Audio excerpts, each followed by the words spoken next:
Find the amount and compound interest converted quarterly. Take note of quarterly in 5 years on 20,000 at 8%.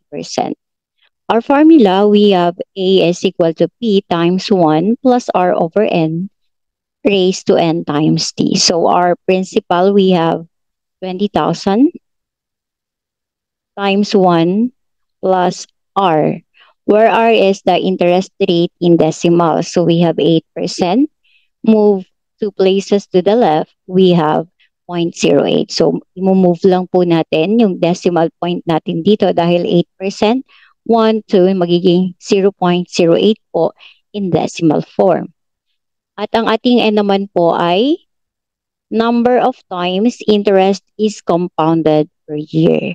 We have quarterly. Kapag sinabing quarterly po, 4 times in a year. So, 4 na beses, therefore N is equal to 4. Lagi po nating tatandaan ilang beses sa loob ng isang taon. Then raised to N, our N is 4.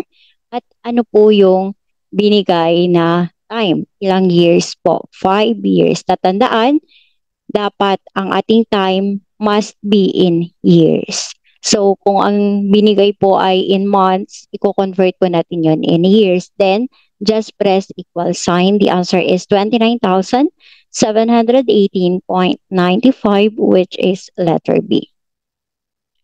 So, what if ang tanong po ay semi-annually? Ibig sabihin, 2 beses sa isang taon, hence N is equal to 2. Kapag yearly or annually, pareho lang po yun, 1 beses sa isang taon, N is equal to 1. Kapag sinabi namang monthly, we have 12 months in 1 year, therefore N is equal to 12. Nakadepende po sa problem. So this is all about compound interest. God bless everyone.